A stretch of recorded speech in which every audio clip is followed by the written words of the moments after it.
How to create an email account in Plesk. This demo assumes you've already logged in to Plesk. Now let's learn how to create an email account. Click the Mail tab. Then click Create Email Address. Enter the new email address you want to create. Then enter and confirm a password for the email account.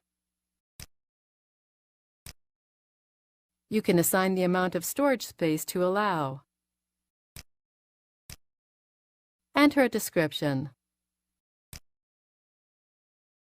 Then click OK.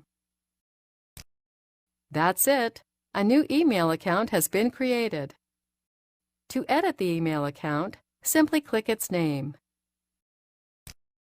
You can edit the email account's password or mailbox quota from here. The Forwarding tab is where you can set up email forwarding. You can also create email aliases and set up an auto-reply for your email accounts. Click the Mail Settings tab. This is where you can edit settings for all email accounts within your domain. This is the end of the tutorial. You now know how to create email accounts in Plesk.